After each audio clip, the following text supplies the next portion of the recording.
I'm Judy Williamson with Primitive Quilts and Projects, and today we are visiting with Robin Koehler of Nestlings by Robin. Hi, Robin. How are Hi, you today? I'm great. You? I'm doing great too, thanks. Um, Robin has had a few projects in our magazine, most recently the mouse pad in our spring issue. Oh, thank you. I found it. Yay! I just think that's so clever. A mouse pad. Of course it would have a mouse on it. And so many people have asked, I can't believe you can actually use that with your mouth. Well, yes, it rolls over it beautifully. Really? Yeah, because if I put my mouse on my desk, Mhm, you need a mouse pad. Everybody needs a mouse pad. You need that bit of friction. And mhm. it works lovely. Even going over the appliques, Yeah, okay. because I always have some sort of little quilt here. So I can change them out. But yeah, Yeah, mouse pad. it's so cute. I hope a lot of people make it and send us pictures Me of too. their versions. Yeah. Okay. Well, let's start out, Robin, by telling us a little bit about you and your family. Okay. Well, my husband, actually, when I was a youngster, I was in the Coast Guard and I met my husband while I was in the Coast Guard.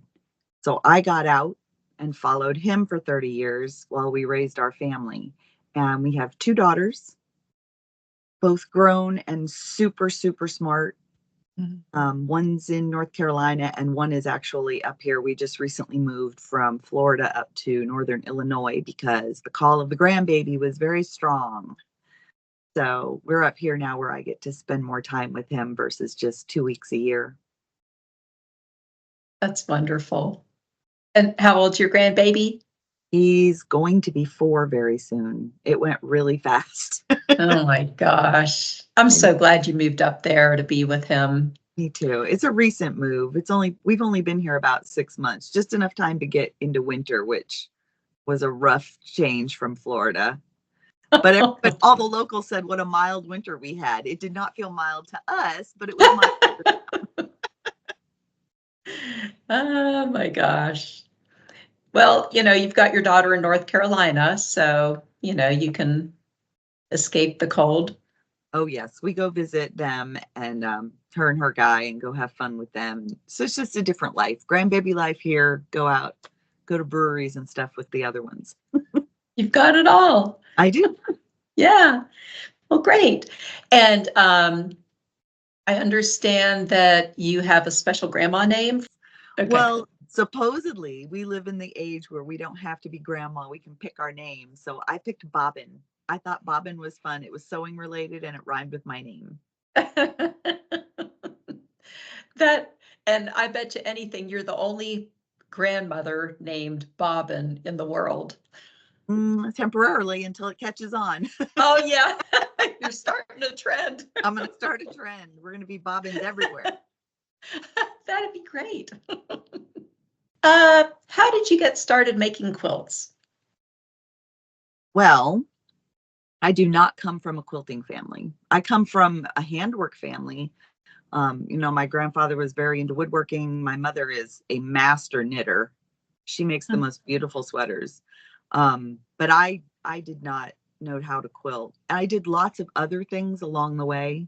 And then when we were stationed in Puerto Rico, there was another Coast Guard spouse there who I think she just wanted company. But she said anybody who wanted to learn to quilt, she would teach us. So we would go to her house once a week and she would show us the base. I mean, we did a sampler like most people start out with. And we would eat chocolate cake and drink rum punch. And then she would want me to fix my crooked stitches. And I said, no. They're rum punch stitches. Why would I change that? That's right. It turned out okay. It turned out pretty well considering. So yeah, we had a really good time. And, I did the basics. I did the sampler quilt and then we did a trip around the world, basic quilts to get you started. It was a lot of fun. Mhm. And once I learned to quilt, I didn't care about anything else I had ever tried. That was it. My gosh. It became all consuming. And good for us. Well, so you learned how to make quilts, and you got all consumed with it. At what point did you start designing your own? It was probably a couple of years after. It was relatively quickly after that. I mean, we were in one place, we moved, so probably at least 2 to 3 years.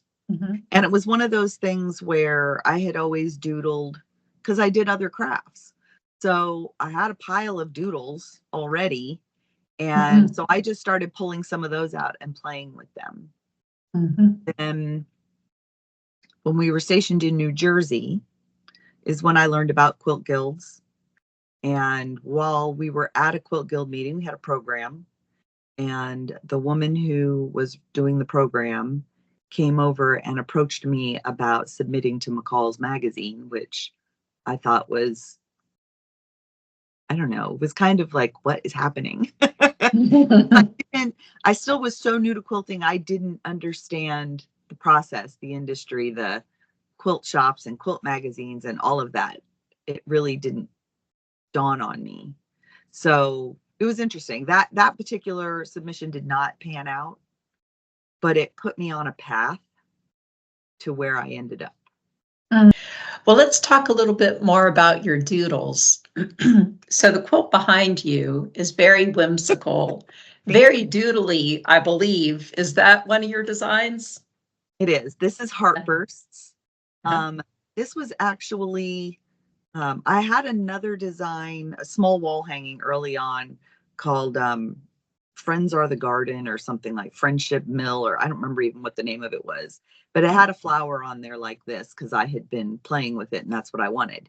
And so, however many years ago, Quiltmaker came out with the quilts, well, 100 quilt block magazines. Mhm. I submitted the block because I had taken the wall hang and changed it up and turned it into just the block. And it went into 100 blocks. And then when they expanded to Quilts From, this was the quilt that came from that. Really? It's How just so cool. graphic and vivid. I love it. Thank you. Nice. Yeah. Now, do you quilt for other people? Not machine quilting. On Uh-huh. occasion, I will do hand quilting commissions. Hmm. Um, it was something, I mean, I always loved hand quilting. I like all the Hmm. handwork actually, hand embroidery, hand applique. I love all the handwork. Um, Somewhere along the way, when we were in Florida, I became friends with a quilt appraiser down there. And as appraisers, we're always looking for people to kind of refer to for other jobs. And that's kind of what came from that was she had a couple of hand quilting commissions that she couldn't take on. And I was looking to expand my business services. So Hmm. it's a really good, just good timing. And I love doing them. I don't do them very often because they take a lot of time for, Hmm. really, you don't really make a lot of money on them, but you get to hear some amazing stories. Tell us about the services that you offer from your business.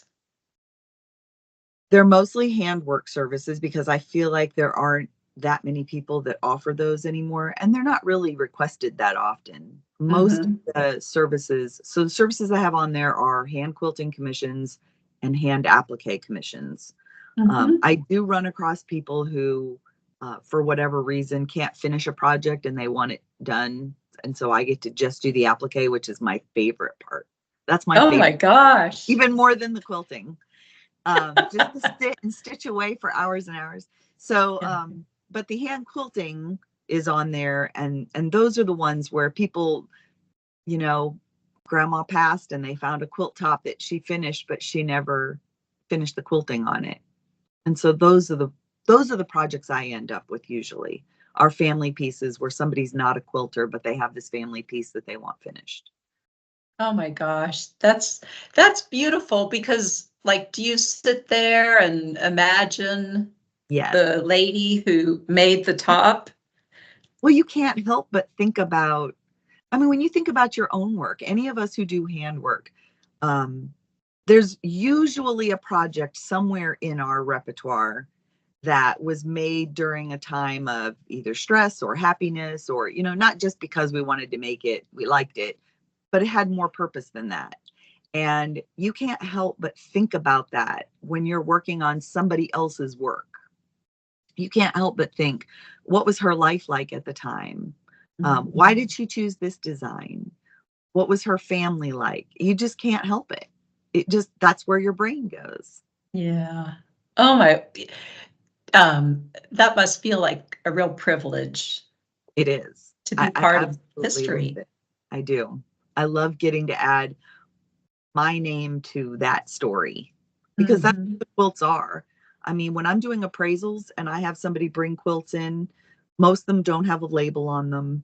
And that is the one thing that, even though I may not be great at labeling my quilts, I try very hard. I do. But I always say that to my clients. I say, this quilt needs a label for the future. And Mhm. when you're writing that label, you're putting the who and the when and the where, and hopefully a date, if you know an Mhm. approximate. And then you make sure you add your name to that label because you've now become the owner of this quilt. Your name belongs in that story of the quilt. It And really they're does. a little taken aback when I say add your name. They're like, why would I add my name? Because you're part of this now. You're part of this quilt story. That's a really cool thing about quilts is, it ties together generations and Yes. stories Even if of it wasn't a history. family piece, people who buy quilts off of auctions and they come to them, if you don't know who made it, that's okay to say unknown maker. But we can Mhm. usually put a circa date on it. And then you get Mhm. to put your name on the label as the owner, Mhm. part of the quilt story. Yeah, So it's that's important. pretty neat. Well, now, do you have some antique quilts? Oh, do I? Just a Do little bit. tell. Um, well, because when I started appraising, that was one of the suggestions was, as an appraiser, we all find our niche. Usually, when you're learning to appraise, you find a section of history that completely enamors you and you want to know more about. And everybody has that. They have their taste, whatever they're interested in.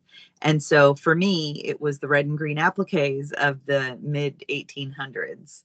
I just adore them. Ta-da. So Ta-da. Yeah. I started collecting them. So I have a whole lecture just on the red and green applique quilts of that time frame. And then I started expanding because usually in your collection you want a little bit of everything. I know what era is not my favorite, but I own a couple quilts from that era just because. And I have some that I bought just because there were so many different fabrics on them that I wanted to study. I liked them as fabric studies, but the majority of my collection are red and green. I probably own 25 or 30 of those. And they're not in great shape, but Mhm. I love everything about them, even in their Mhm. bad condition. I love the folkness of the applique because they didn't have patterns then. They were just seeing something they liked and copying it for what they wanted. So each one is just a little bit different. Nobody's Mhm. is exactly the same because right now we have patterns. Everybody's is the same, other than Mhm. fabric choices. So I love that part of it. I love the quilting on them. The quilting on them, on some of them, is just phenomenal. Really? Yes. And they're all done by hand. So, and I mean, my oldest quilt is a white on white quilt from Mhm. around 1830, maybe.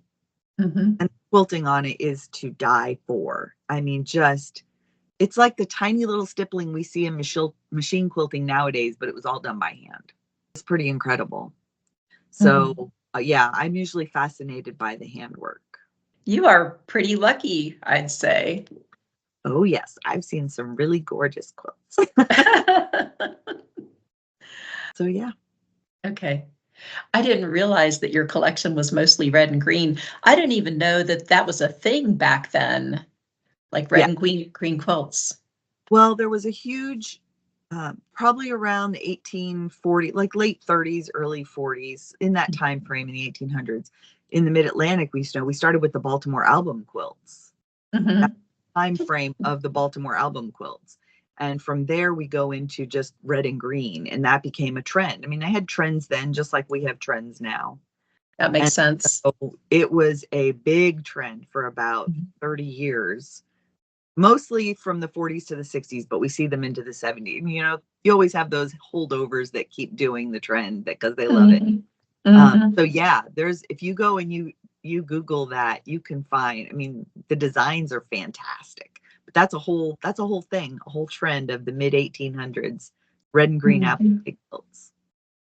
Wow. Well, I have to look into that. Well, and that just kind of reminds me a little bit of American history. So, during the Civil War, what was happening in the process of making quilts? Well, you were still seeing red and green, but you were starting to see more patchwork. We were going back into patchwork. Hmm. And then, of course, after the Civil War, we have log cabins become very popular. We get into the 80s, 70s, and 80s. You start having crazy quilts. Huh. So, yeah, I mean, you start seeing the different trends as they Mhm. go. What about during like the Roaring Twenties when everyone was carefree and supposedly and having a good time? Supposedly. Well, they're still doing patchwork, but when we get into the 20s, we start having more. That's when we really start to see the rise of some of the designers that we know of, like Marie Webster, um, Ruby McKim, those types of things. They were actually getting designs that were being more mass produced in Mm, newspapers. People had more access to that. And after that, in that 20s frame is when we start to see all those light pastel colors popping up that carry us into the 30s. hmm. And then the 30s, we have the Depression. So did the quilt designs change? No, they were actually lighthearted and, very light. It's such an odd juxtaposition to have us in the middle of a depression, and you look at all the quilts that come out of that time frame, and they're all in those lovely light spring pastels. Lots of applique again, lots of Hmm. embroidery. Um, so yeah, they're still making them just in different Hmm. colors. Yeah. I guess when you have an artistic leaning and you're creative and you want to make things, you just keep going no matter what's going on in your world. Absolutely. I mean, humans have that need to do stuff with our hands. Mhm. Yeah. Yes. Okay. All right. Well, then let's move on to so back on the topic of your business. What possessed you to go into business at all? I mean, that's a big undertaking. It is a big undertaking, but it also goes back to what you had just said about being creative and doing things. So Mhm. um, I have always been creative on some level. And early on, way back at the beginning of our marriage, I had toyed with the idea of a stationery business. And then we moved, and then I toyed with the idea of doing a children's mural business. But both of those ideas were in the time before the internet, and we were Mhm. military. So those businesses would take years of word of mouth to grow, and then we Mhm. would move and I'd have to start all over. So it just didn't ever seem practical to me. Mhm. By the time I found quilting, the internet was available. Not that I knew anything about it, but it was there. You could use it.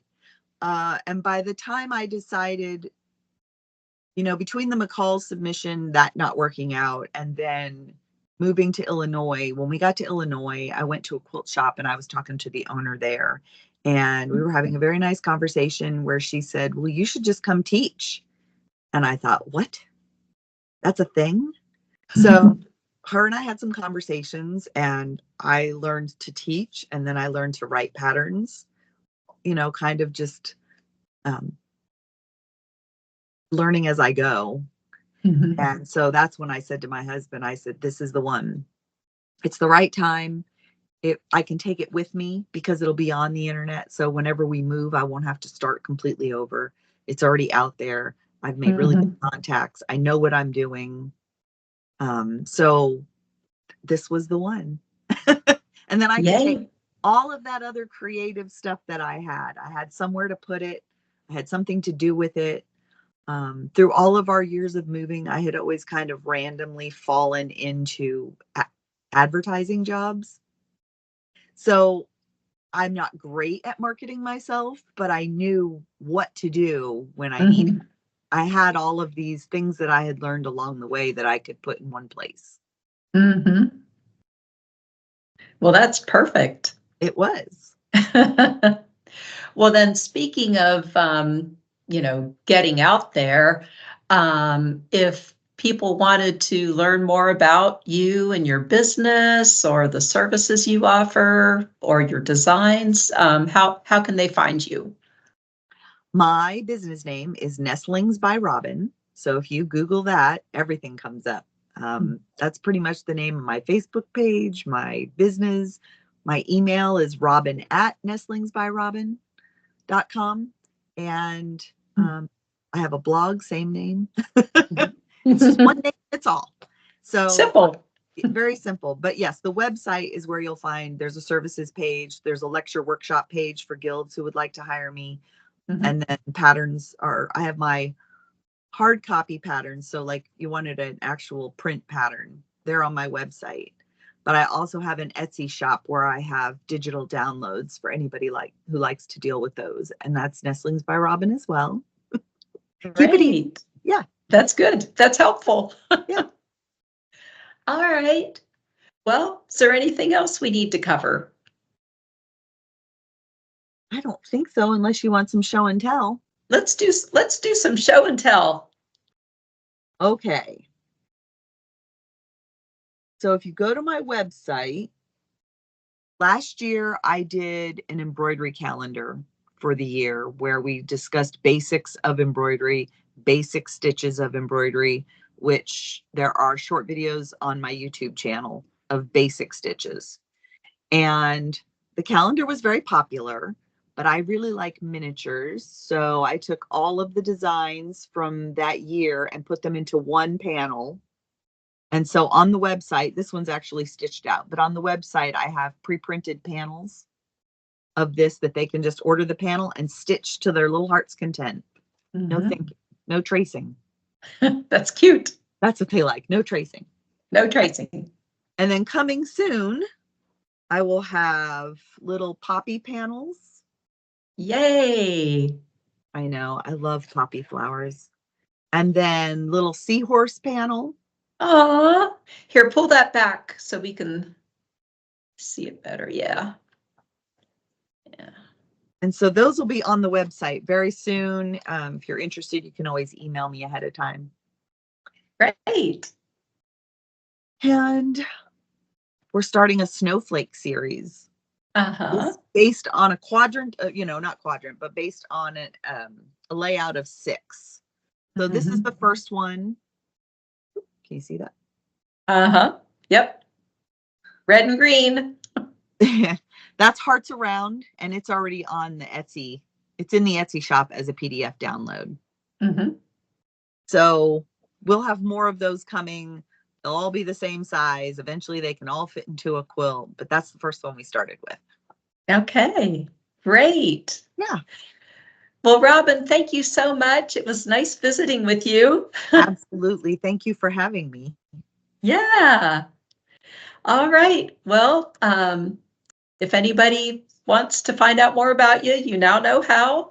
And you all have a good day. Thank you. Okay. Thank you. Talk to you later. Bye.